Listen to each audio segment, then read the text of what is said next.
बीच का मामला नहीं होता, बीच का मामला नहीं होता, इश्क होता है या नहीं होता। क्या इश्क की बात है।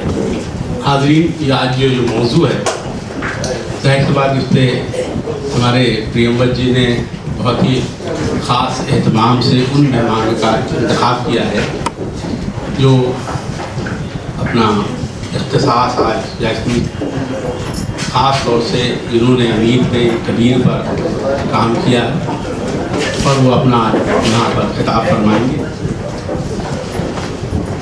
लेकिन जाहिर सी बात है कि कबीर, मीर और इश्क, कबीर और मीर दोनों के यहाँ जो इश्क का फ़लसफ़ा है वो उनका अपना अपना नुक्ता नज़र है और दोनों ने उसको इस तरह से कबीर के यहाँ मैं समझता हूँ कि शायद कबीर से लेकर मीर तक के सगुर से मिर्गुम तक जो फासला तय होता है, रास्ता तय होता है, वो जिस तरह से हिंदुस्तान का फ़लसफ़ा वेदांत है या फ़लसफ़ा इश्क है या दुनिया में और तमाम दूसरे लोगों ने, शायरों ने, अदीबों ने मोहब्बत का जो पैगाम दिया है। जैसे शिराज़ी का एक शेर है, उसका एक मफ़हूम है कि बाग में, आप इसको ये दुनिया ताबीर कर लीजिए, ये फूल खिलते हैं, पौधे खिलते हैं, पेड़ पौधे होते हैं, वो उसमें जो खूबसूरती होती है, तरोताज़गी होती है, जो उसमें खुशबू होती है, वो उनकी अपनी नहीं होती है बल्कि उस माशूक की होती है जो उस बाग में टहलने आता है।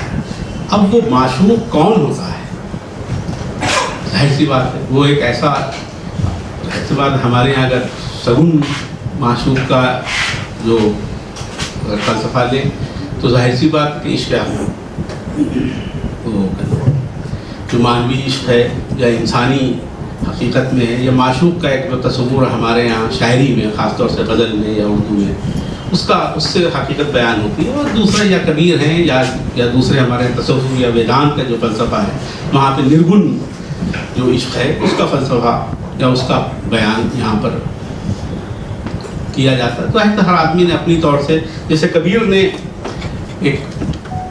कबीर की कुछ दोहा के लिए नज़्म का एक हिस्सा उनकी कविता का एक सीधा, ये तो घर है प्रेम का खाला का घर नाही, ये तो घर है प्रेम का खाला का घर नाही, शीश काट भुई में धरे तब आवे घर माही, शीश काट भुई माँ धरे तापर रखे पाँव, दास कबीर हम कहे ऐसा हो गए तो आओ। जाहिर सी बात है कि इश्क का मामला तो बिल्कुल ऐसे ही होता है।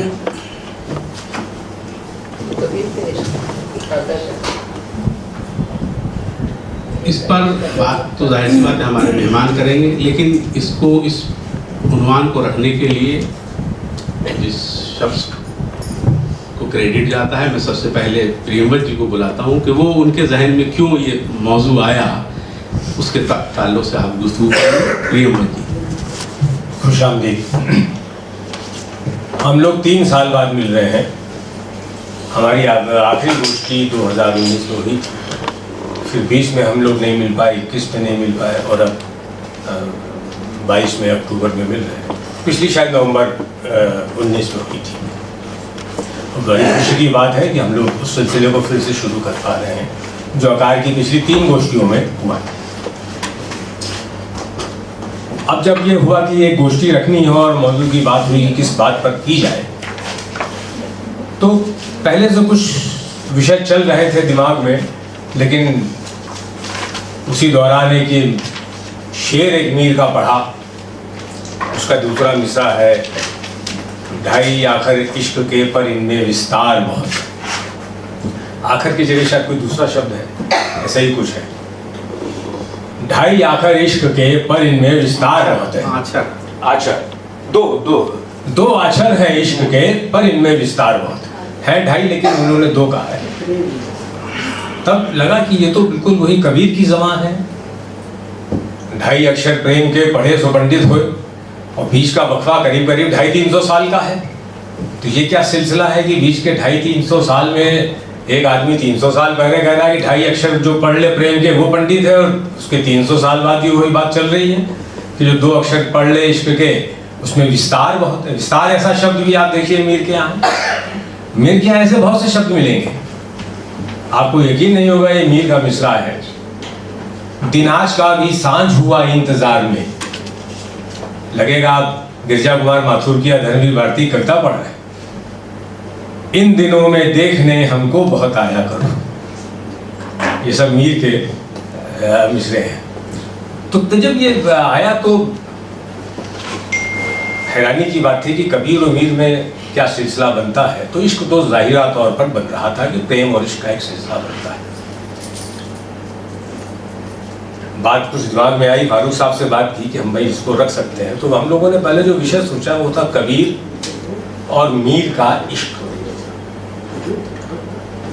निजाम साहब से बात की कि हुजूर आपको आना है और बोलना है, और बताया उनका इसमें एक दुश्वारी है, दिक्कत है। कबीर का इश्क इश्क हकीकी है और मीर का इश्क इश्क मजाजी है। दोनों को मिलाकर तो इश्क एक तो नहीं बनता। एक इश्क बनता है पारलौकिक, और एक इश्क बनता है पूरा लौकिक। राम मोर पिया मैं राम की बहुरिया, कबीर का इश्क वहां पर जाता है। नैनों की करिकाठरी कोठरी पुतली पलंग बिछाए, पलकों की चिक डाल के पी को लियो रिझाए। और इश्क मीर का, इश्क मीर एक भारी पत्थर है, कभी ये तुझ नात वहां से उठता है। और बड़े मीर ने तो बहुत कुछ कहा है। बैठा होगा किसी दीवार के साये में वो मीर, क्या काम मोहब्बत से उस आराम तलब। क्या बात है, वाह। इस तरह के बहुत शेर मीर के यहाँ हैं। और इश्क की हस्ती तो थी। फिर हम लोगों ने इसको थोड़ा ठीक किया, कबीर मीर और इश्क। अब ये बड़ा खुला मौजू है। आप चाहे कबीर पर बोले, आप चाहे मीर पर बोले, और आप चाहे सिर्फ इश्क पर बोले, ये आपके हाथ में है, आपके ऊपर है। और चाहे तीनों को मिलाकर बोले, इसमें ये सुविधा है हमारे पास। एक बात मैं इस हवाले से और कहना चाहता हूँ। एक और कारण था इसको रखने का। ये घूम रहे थे दिमाग में बहुत दिन से। एक्चुअली 2 शायर और घूम रहे थे, तो कुल 4 शायर घूम रहे थे, खुसरो, कबीर, मीर और नज़ीर अकबर आबादी। इनके बीच एक बहुत सीधा सिलसिला बनता है। हिंदुस्तान को समझना है, हिंदुस्तान की ज़बान समझनी है, हिंदुस्तान के अवाम को समझना है, कल्चर को समझना है। जो लोक में उतरा हुआ है, वो नहीं जो किताबों में लिखा है, वो नहीं जो हमारे स्कूलों में पढ़ाया जाता है, जो लोक में है। तो वो सिलसिला आपको पहले अमीर खुसरो, फिर कबीर, फिर मीर और फिर नज़ीर अकबर आबादी। नज़ीर अकबर आबादी के आगे नहीं समझ में आता। अब आप देखिए, खुसरो का समय तो बहुत करीब 800 साल पहले की बात है। 800 साल पहले वो आदमी कहता है, जिहाल मस्की मकन तगा फुल दुराए नैना बनाए बतिया, किताब हिजरा ने जान नदारम नकाहे लेऊ लगाए शतिया। वो कैसा हिंदुस्तान सोच रहा है जबान पर, नकाहे लेऊ लगाए शतिया, न नींद नैना न अंग चैना, न आप आए न भेजी खतियाँ। कबीर के यहाँ भी वही जबान है, और मीर के यहाँ तो ही, और नज़ीर अकबर आबादी तो इन सबसे आगे है। तो एक कबीर और मीर में ये सिलसिला मिला। एक सिलसिला बनता है अमीर खुसरो और नज़ीर अकबर आबादी में। बहुत मुमकिन है अगली गोष्ठी हम अगर करें तो अमीर खुसरो और नज़ीर अकबर आबादी को मिलाकर एक गोष्ठी करें, जिसमें लोग बहुत ज़्यादा दोनों में है। सब ठाट पड़ा रह जाएगा जब लाज चलेगा बन जाना, नज़ीर की। मुझको तो नज़र आती हैं रोटियां चांद को लेकर, बहुत बाबा मुझे नजर आती हैं रोटियां। और क्या क्या मची है यारों बरसात की बहारें, तो देख बहारें होली की, पता नहीं क्या क्या है। और ये सब खुसरो में भी है। तो हो सकता है हम एक गोष्ठी उसकी करें। तो ये कि सिलसिला अमीर खुसरो से नज़ीर अकबर आबादी तक करीब 600 साल का बनता है। नज़ीर अकबर आबादी के साथ क्या दिक्कत होगी कि उनके पहले मीर हो गए, उनके बाद गालिब हो गए, और वो बेचारे बीच में कुछ ऐसे दब गए कि वो उस तरह सामने आए नहीं। अब आ रहे हैं, आएंगे।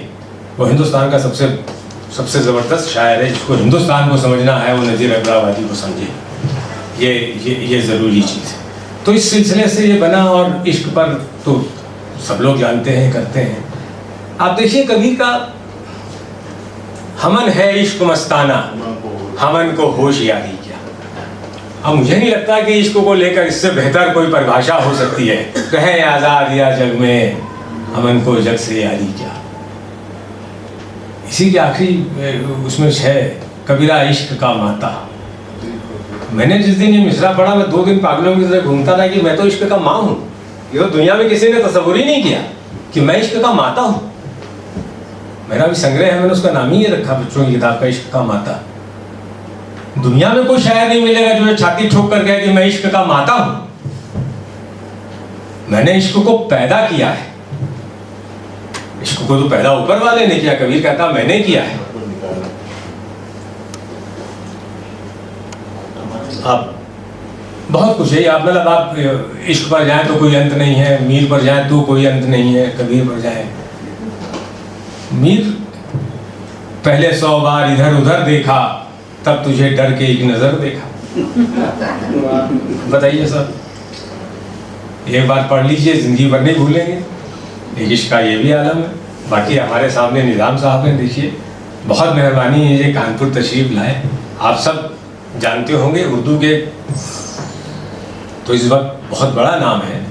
इनका एक परिचय और है जो मैंने दिया नहीं, और ये अच्छा भी नहीं था कि मैं इनका वो परिचय देता। हमारे आपके बीच के बहुत से लोग नहीं जानते होंगे, शायद जानना चाहिए। निज़ाम साहब चूंकि खुद कल से इस बात को बार बार कह रहे हैं, तो मुझे लगता है मैं आपका वो तारुफ करा दूं, परिचय असली दे दूं, आप इजाज़त दें। अच्छा चलिए। और दूसरे हमारे विनोद तिवारी जी हैं, आप दिल्ली से आए हैं। बड़ी मेहरबानी है सबकी कि हमारे एक बार कहने पर, एक बार फ़ोन करने पर आ जाते हैं। आप सुनिए इन लोग को, विनोद जी से सुनिए। एक बहुत गंभीर आलोचक के रूप में विनोद जी की पहचान है। वो जो कहेंगे बहुत बहुत गहरी बात होगी। और फिर जब आप निज़ाम साहब को सुनेंगे तो कई ऋतुएं, कई मौसम एक साथ आपको इस हॉल में गुजरते हुए दिखाई पड़ेंगे। शुक्रिया।